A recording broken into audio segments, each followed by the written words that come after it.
Now, if you're going to give anyone a round of applause, it should really be Mr. Steve Best, the director of the film. And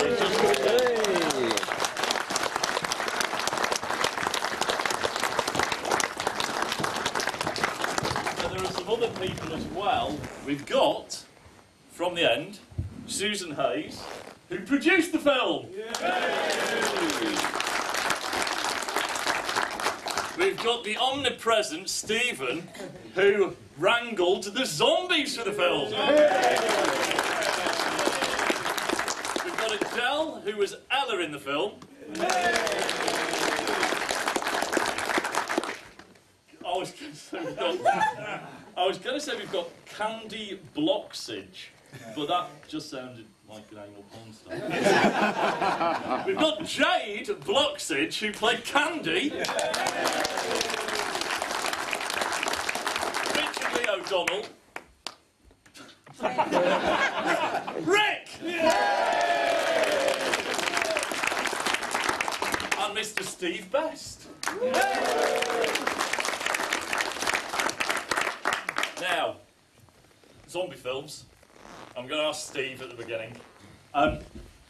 Why did you not make a romantic comedy? Why? I actually did make a romantic comedy. It just had zombies in it. You know, the romance was between Jade and Candy and Rick, and that was a whole romance. It just had loads of zombies as well. Which is good. Which is good. Which is good. So it actually, started off as a romantic comedy between these two and turned into a zombie film. But in truth, it was zombies because I just love zombie films.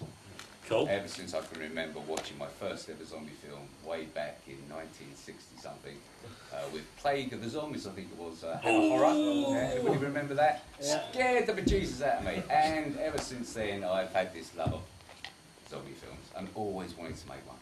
Cool. Strangling Cornish tin mining zombies. Yeah. That doesn't frighten you. Now, Jade and Richard.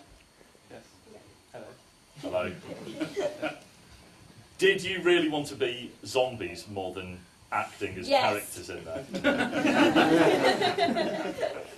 I don't know, I quite like being alive, to be honest. I enjoy life. So, yeah, it's because I've seen spoken to a few zombie filmmakers, and quite a few of the cast seem to kind of think that if they're going to get it halfway through or towards the end, they do at least want to join the other team, because they have to, you have to keep your costumes the same and look after yourselves, whereas the zombies are just rolling around in puddles of poo and having their beard up and stuff like that. Were you actually genuinely frightened at any point? There were times, but the thing is, behind the scenes, you have such a laugh with all the zombies, and you see them having their makeup done and that, and the banter and the jokes you have. It's quite hard then to distance yourself from that when you're actually acting about it, because you know what they're really like behind the camera. So it wasn't really that scary. One bit where we had that, when we go into that little, I don't know what the building was, but it's really dark and we light the match and that we were doing that in pitch black, and I didn't know what was going to come up when I put the match bit where we were on the hill with the mist, we had 200 zombies coming over the hill through the mist, and that for me a little bit, my heart kind of thought, oh, are they going to stop? Are they say cut? Yeah, because the bit with the hill and the mist, being people that have probably watched an unhealthy amount of zombie films, as soon as it happened you just think, oh, he's in a wheelchair. It's not going to end well. It doesn't. Poor Bill. Although his entry in the film, to be honest, is quite sinister. Is he or isn't he? Yeah, because bizarrely I met somebody in the toilets. No, it wasn't Bill in the toilets. Who did actually say that it was kind of like, we're watching a horror film, it's indie production, and all of us, are they going to go there as well? No!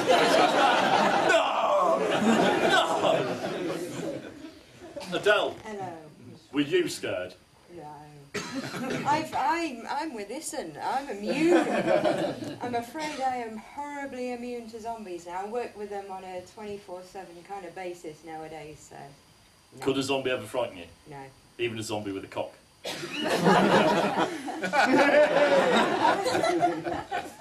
Sorry, mate. Outrageous. Stephen, Yes. zombie wrangling. Yeah.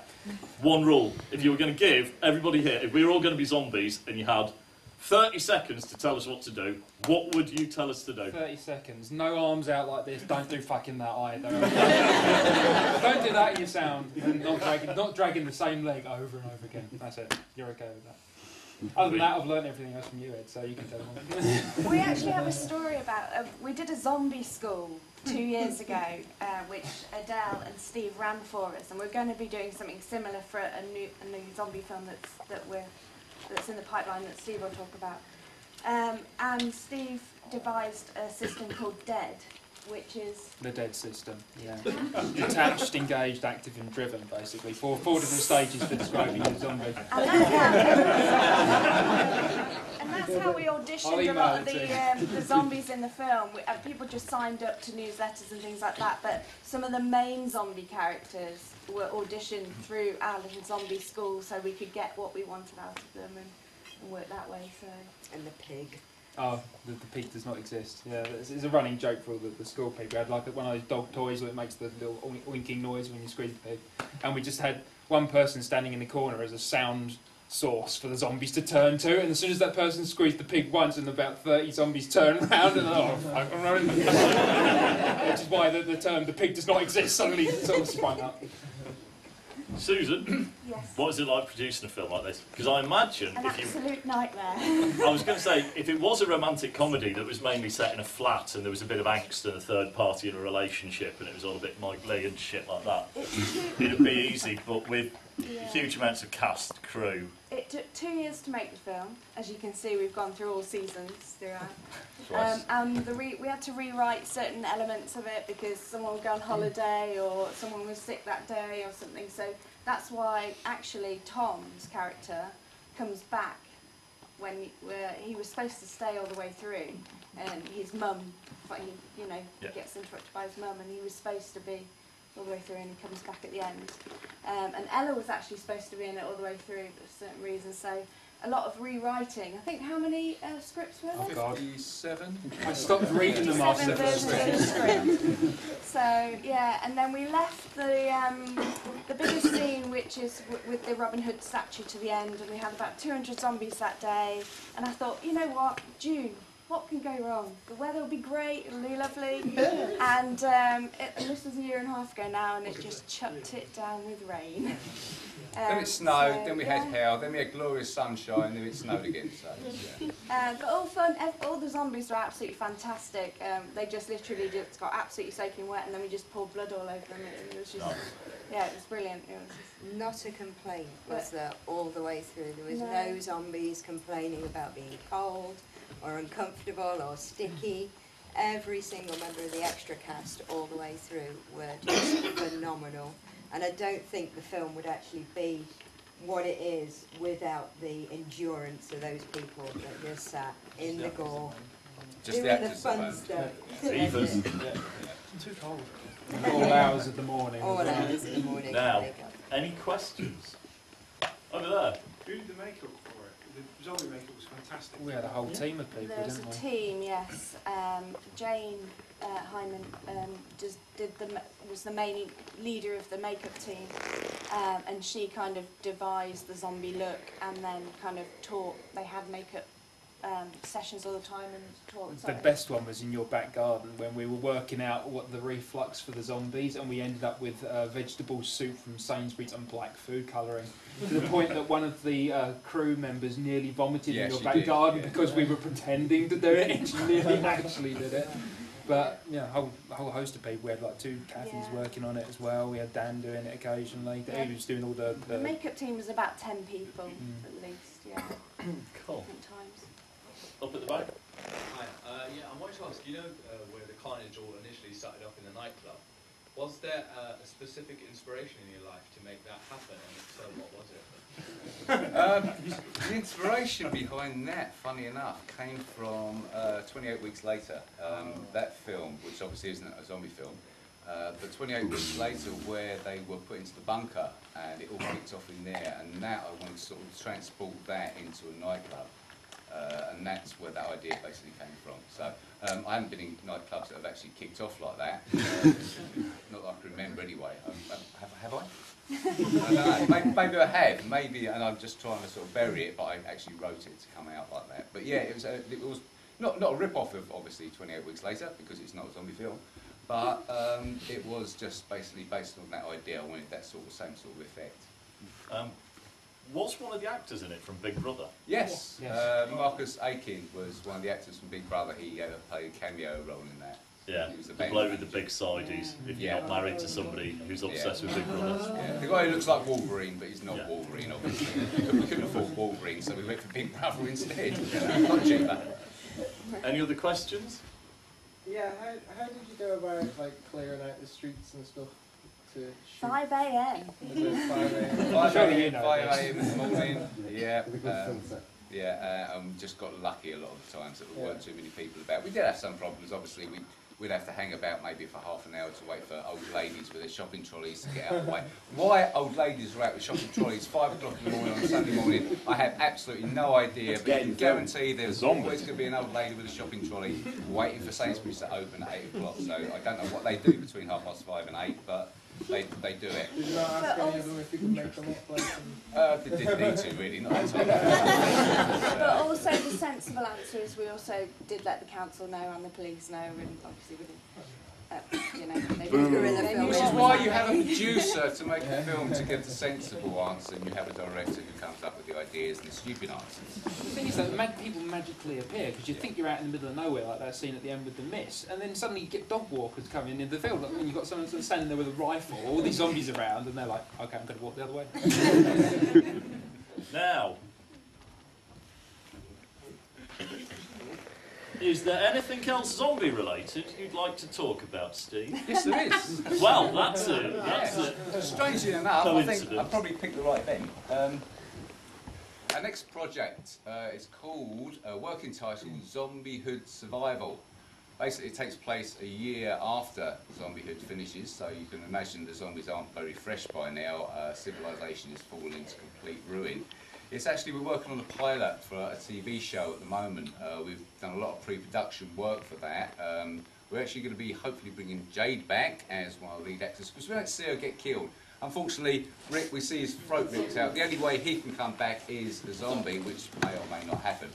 What we'd like to do with you guys today, if any of you are interested, it's going to be filmed, we're going to start filming probably early next year. Like I say, pre-production is very much ongoing at the moment. We'd like you guys, if you're interested, to come and sign up, give us your email address, give us your name and everything, so we can keep you informed about it, because we are going to need zombies to take this forward. So if you're interested in being a zombie in a TV series, think Walking Dead UK style, with obviously the UK sense of humour that goes with it. It's very much based on the legend of Robin Hood, so you think about Little John, Robin Hood, those sort of characters right up. We're trying to bring Robin Hood into modern day without putting zombies in tights. So, yes, it will have a slight sort of British humour feel to it, but it's also going to be quite dark and quite serious as well. A lot of the reasons we believe it's going to work is because, one, it's zombies, and two, we've spent 2 years working on ZombieHood. We know where we went wrong. We now believe we can actually make everything work perfectly for this, or as near as perfect you can actually get. So if you are interested in ZombieHood Survival, come and see us afterwards, give us your name and email. We won't spam you, don't worry. We'll just keep you informed about what's going on and about any possible zombie schools that the lovely Stephen and Adele will be running in the future. So even if you've never been a zombie and you want to learn how to be a zombie, then they're the guys to be able to teach you. We can sign up for that after this session. Cool. You're all very lovely, but I would like you to raise the roof for the even lovelier people from ZombieHood.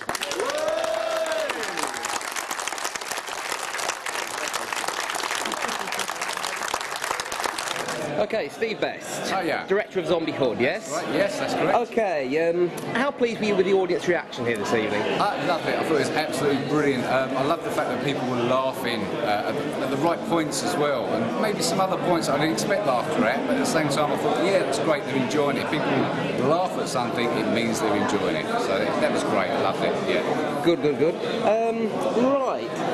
Obviously obviously this was filmed around Nottingham. Yes, it was. Why the name Zombiehood? I mean, obviously the characters aren't based on people from the, Robin Hood is Merry Men, are they? It basically come about because obviously we wanted to try and get the word zombie in there somewhere. Yeah. We also used the word hood for two reasons. One was basically to do with Tom Merton's character Sam, who was a bit of a hood. Also the whole legend of Robin Hood. So we knew we were going to, at some stage, we were going to show the Robin Hood statue. So it was, in a throwback, it was a little bit to sort of Robin Hood, but a little bit to Sam's character as well.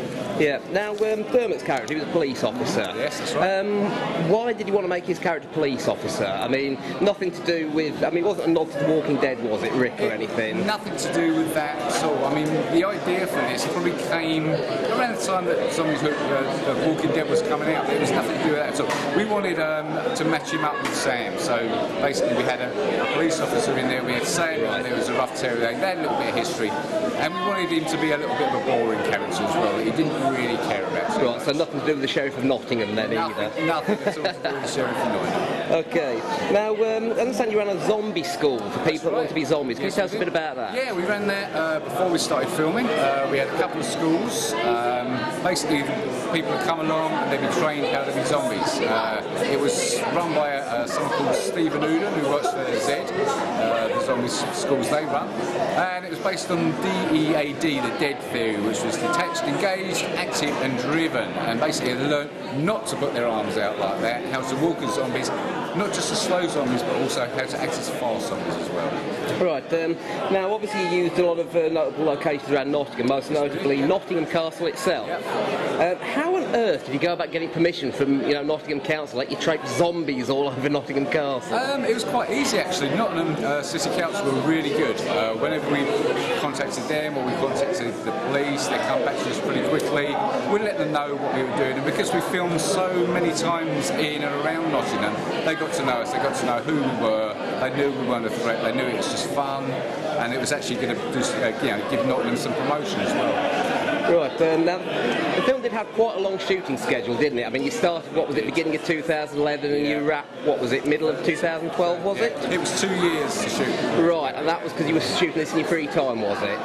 It was partly due to that, and obviously due to changing weather conditions, unavailability of some cast, you couldn't account for illness or people's work schedules.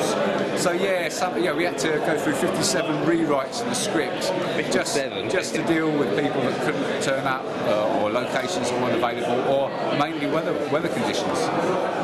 Okay, now the scene in the film, there was a camp full of zombie kids. There was, yes. Where on earth did you come up with that idea from? That was some sick stuff right there. Yeah, I know. I don't know. I tend to have these really good dreams, nightmare dreams, and they always involve kids, because I find kids really scary. Zombie kids are twice as scary, so I thought, okay, how am I going to get all these kids into it? I already had some kids in there anyway, and I just thought, right, campsite, I can do that. Loads of kids in the campsite eating their parents, man with a big axe going to kill them, they kill him. Yeah, that works for me. The audience haven't seen this before. It's something new for zombies. Right, now I understand the band in the film, that was a local band from Nottingham, In Isolation, is it? Yeah. And it also featured former Big Brother contestant Marcus Aiken. How did you get them on board? Right, well, one of the little girl who was in one of the later scenes, the one who dies near the lake, her father actually knows him, and they were talking about ZombieHood, and he said he'd love to be in it. He's a big zombie fan. So Marcus said, can I come down from London and appear in your film? So I basically wrote him a part. Right. How did you get the band involved in the film? We auditioned a number of bands to actually appear in it. We wanted them to write an original track for us that they could play in there, because we made a music video on the back of that as well. And I really liked In Isolation. I thought they fitted the bill. Now, during the Q&A session, you talked something about a ZombieHood TV series possibility. That's right, yes. Would you care to tell us a little bit more about that? Yeah, that's the next project we're working on at the moment. It's in pre-production. It's going to be a TV series. We're doing the pilot episode, which is basically one scene we're going to film first of all, from there we hope to get funding to film the whole first episode, and from that we hope to get who's that going to be for?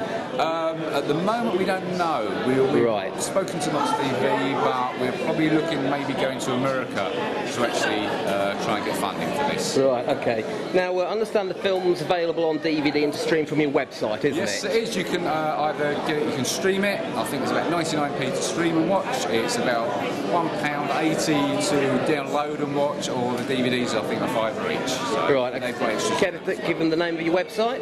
Website is www.zombiehood.co.uk. Okay, thank you. And are we going to be seeing a worldwide release of this on DVD? I mean, is it going to be like, because at the moment it's only available for your website. That's right. Last week we spoke with Worldwide Entertainment in America. They're based in Detroit, and we just signed a deal for them to take it to America for a worldwide release. Right, so we should be able to get it on Amazon, places like that. Yeah, exactly, yeah.